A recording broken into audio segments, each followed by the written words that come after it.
இயேசு கிறிஸ்துவின் இனிய நாமத்தில் வாழ்த்துக்கள். இந்த நாளிலும் யோவான் எழுதின சுவிசேஷம் 5வது அதிகாரம் 31வது வசனத்திலிருந்து 47வது வசனம் வரையிலும், அதாவது கடைசி வரையிலும் நாம் கற்றுக்கொள்ளப் போகிறோம். இதில் இயேசு கிறிஸ்து தன்னை குறித்து தேவகுமாரன் என்பதை அவர்களுக்கு நிரூபிக்கும்படியாக 4 விதமான சாட்சிகளை அவர் முன்வைக்கிறதை பார்க்கிறோம். உபாகமம் 19வது அதிகாரம் 15வது வசனத்தில், ஒருவன் எந்த அக்கிரமத்தையாவது எந்த பாவத்தையாவது செய்தான் என்று சொல்லப்பட்டால் ஒரே சாட்சியினால் நியாயம் தீர்க்கக்கூடாது, 2-3 சாட்சிகளை உடைய வாக்கினாலே காரியம் நிலைவரப்பட வேண்டும் என்று மோசேயின் மூலமாக அவர்களுக்கு கட்டளை கொடுக்கப்பட்டிருந்தது. இப்போ அவரை துன்பப்படுத்தி அதிகமாக கொலை செய்ய வகை தேடுகிறார்கள். ஓய்வு நாளிலே கிரியை செய்கிறார் என்று சொல்லியும், பிதா தேவனை தனக்கு பிதா என்று சொல்லியும் அழைக்கிறார் என்கிற குற்றச்சாட்டு எழுந்தபடியினால் அவரை எப்படியாகிலும் அதிகமாய் துன்பப்படுத்தி கொலை செய்ய வேண்டும் என்று நினைத்த பொழுது, அங்கே நான் தேவகுமாரன்தான் என்பதற்கான சாட்சிகளை 2-3 வாக்கினுடைய சாட்சி என்று சொல்லப்பட்டபடியினால் இவர் 4 சாட்சிகளை முன்வைக்கிறதை இங்கே பார்க்கிறோம். 31ஆம் வசனத்தில் சொல்லுகிறார், என்னை குறித்து நானே சாட்சி கொடுத்தால் என் சாட்சி மெய்யாயிராது. அதாவது ஒருவர் தன்னை குறித்து கொடுக்கிற சாட்சியை அவர்கள் ஏற்றுக்கொள்ளுகிறதில்லை. அவர் அக்கிரமம் செய்திருக்கிறார், பாவம் செய்திருக்கிறார் என்று சொல்லி அவருக்கு தீர்ப்பு செய்யவும் விடுதலை செய்யவும் 2-3 சாட்சிகள் தேவைப்படுகிறது. ஆகவே இங்கே இயேசு இந்த அதிகாரத்தில் தன்னை குறித்து தேவகுமாரன் என்று 4 சாட்சிகளை சொல்லுகிறார். அதனை கீழே பார்த்தோம் என்று சொன்னால் தொடர்ச்சியாக அவர் பேசுகிறார்.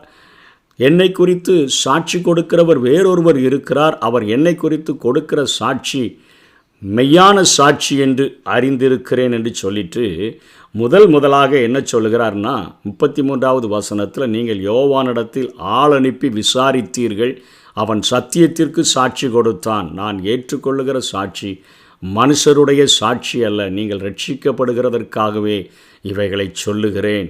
அவன் எரிந்து பிரகாசிக்கிற இருந்தான்.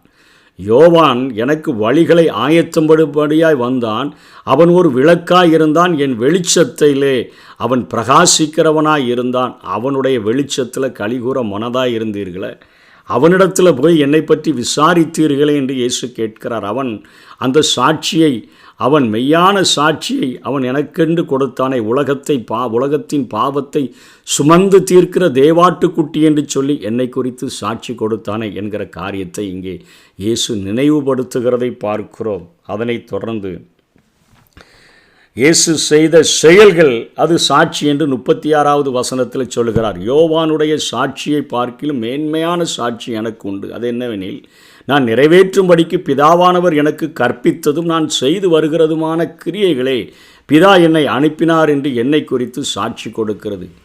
குருடர்கள் பார்வையடைகிறார்கள், செவிடர்கள் கேட்கிறார்கள், முடவர்கள் நடக்கிறார்கள், மரித்தோர்கள் உயிரோடு கூட எழும்புகிறார்கள். இது இயேசு கிறிஸ்து செய்த கிரியைகள். நன்மை செய்கிறவராக சுற்றித் திரிந்த இயேசு சொல்லுகிறார், பிதா என்னை அனுப்பினார் என்பதற்கு நான் செய்கிற கிரியைகளே.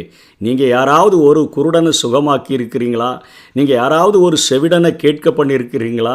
நீங்கள் யாராவது ஒரு முடவரை நடக்க பண்ணியிருக்கிறீங்களா? நீங்கள் யாரையாவது ஒரு ஆளை உயிரோடு கூட எழுப்பி இருக்கிறீங்களா? என்னுடைய கிரியைகளை பாருங்கள். பிதா என் கூட இருக்கிறபடியினால, அவர் என்னை அனுப்பினபடியினால நான் இந்த கிரியைகளை செய்கிறேன். 2வது சாட்சி, என் கிரியைகளே நான் தேவகுமாரன் என்று சொல்லி என்னை குறித்து சாட்சி கொடுக்கிறது என்று சொல்லுகிறார். வசனம் 37, என்னை அனுப்பின பிதாதாமே என்னை குறித்து சாட்சி கொடுத்திருக்கிறார். அவர் ஞானஸ்நானம் பெற்று கரையேறின பொழுது அங்கே வானத்திலிருந்து தேவ ஆவியானவர் புறாவைப் போல இறங்கி வந்ததை அங்கே நின்றவர்கள் கண்டார்கள். வானத்திலிருந்து ஒரு சத்தம், இதோ என்னுடைய நேசகுமாரன், இவரில் நான் பிரியமாய் இருக்கிறேன் என்று சொல்லி பிறப்பின் போதே தூதன் அவர் அங்கே வந்து வெளிப்படுத்தின காரியங்களை பார்க்கிறோம். உன்னிடத்தில் பிறப்பது பரிசுத்தம் உள்ளது என்று சொல்லியெல்லாம் ஆண்டவர் தன்னுடைய குமாரனை குறித்து சாட்சி கொடுத்தார். பிதா சாட்சி கொடுத்தார் என்று இயேசு பிதா என்னை குறித்து சாட்சி கொடுத்தார் என்று சொல்லுகிறார். மறுரூப மலையில் அங்கே பேதுரு, யாக்கோபு, யோவான் அங்கே இருக்கும் பொழுதும் அங்கே தேவனுடைய சத்தத்தை அவர்கள் கேட்டார்கள். இவர் என்னுடைய நேசகுமாரன், இவருக்கு செவி கொடுங்கள் என்கிற சத்தம் உண்டான காரியத்தை குறித்து பார்க்கிறோம். நான்காவதாக என்ன சொல்லுகிறார்? 39 46 வரையிலும் பழைய ஏற்பாட்டில் உள்ள வார்த்தைகள், வேத வாக்கியங்கள் என்னை குறித்து சாட்சி கொடுக்கின்றன. வேத வாக்கியங்கள் என்று 53 தடவை புதிய ஏற்பாட்டில் வருகின்றன. அதற்கு எழுதினவைகள் என்று பொருள். பழைய ஏற்பாட்டின் புத்தகங்களை அவைகள் குறிக்கக்கூடியதாக இருக்கின்றன. 46ஆம் வசனத்தில் மோசே என்னை குறித்து எழுதியிருக்கிறானே என்று இயேசு பேசுகிறார். பழைய ஏற்பாடு முழுவதும் தீர்க்க தரிசனங்கள் மற்றும் கர்த்தராகிய இயேசுவின் மாதிரிகளால் அவைகள் நிறைந்திருக்கக்கூடியதாக இருக்கின்றன.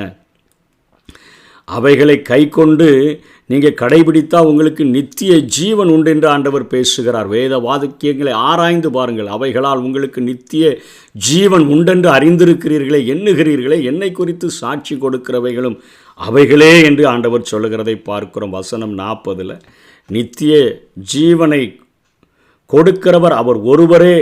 அவர்களுக்கு நீங்கள் அவரிடத்தில் வருகிறதற்கு உங்களுக்கு மனசு இல்லாமல் இருக்குதே.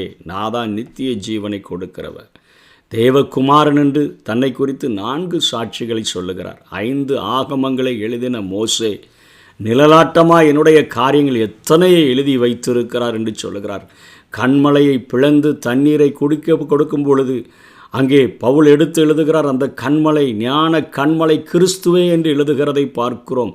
கசந்த தண்ணீரை குடிக்க முடியாமல் இருந்தபொழுது ஒரு மரத்தை வெட்டி போட்டார்களே, மாறாவின் கசப்பை மதுரமாய் மாற்றின ஆண்டவர் என்று சொல்லி பார்க்கிறோம். இத்தனையாய் ஆண்டவர் அவர்களுக்கு தன்னை நிழலாட்டமாய் அத்தனை முறை வெளிப்படுத்தியிருந்த பொழுது மோசேயே அவர்களை ஆண்டவரை குறித்து எழுதியிருந்த போதிலும் மோசேயை நீங்கள் நம்புகிறீர்கள், மோசேயை கணத்திற்குரியவனாய் நினைக்கிறீர்கள். ஆகவே நான் உங்களுக்கு விரோதமாக நான் எழுப்பி நின்று குற்றஞ்சாட்ட போகிறதில்லை. மோசையே உங்களை மேலே குற்றம் சாட்டுவான் என்று இயேசு சொல்லுகிறதை பார்க்கிறோம். மோசையை நம்பினீங்கன்னா அவன் எழுதின ஆவிக்குரிய அர்த்தங்களை கற்றுக்கொள்ளுங்க. அவைகளினால் நித்திய ஜீவன் உண்டென்று நினைக்கிறீங்களா? அந்த நித்திய ஜீவனை யார் தருகிறான்னு சொல்லி விசாரித்து பார்த்தீங்கனாலே அதுக்கு ஒரே ஒருவரால் தான் முடியும். அது நாதா என்பதை கண்டுகொள்வீர்கள் என்று சொல்லி தன்னை குறித்து தேவகுமாரன் என்பதற்கு 4 சாட்சிகளை எடுத்து வைக்கிறார். நியாயப்பிரமாணத்தில் 2-3 சாட்சிகள் இருந்தால் போதும்னு சொல்லியிருக்குது. என்னை அதிகமாய் கொலை செய்ய வகை தேடுகிறீர்களே, 4 சாட்சியை நான் எடுத்து வைக்கிறேன் என்று சொல்லி ஆண்டவர் இந்த அதிகாரத்தில் சொல்லுகிறதை பார்க்கிறோம். தேவகுமாரனாகி இயேசு கிறிஸ்துவின் மேல் விசுவாசம் உள்ளவர்களாகி அவரை ஏற்றுக்கொண்டவர்கள் எத்தனை பேர்களோ அத்தனை பேர்களும் அவருடைய பிள்ளைகளாகும்படி அதிகாரம் கொடுத்தார் என்று பார்க்கிறோம்.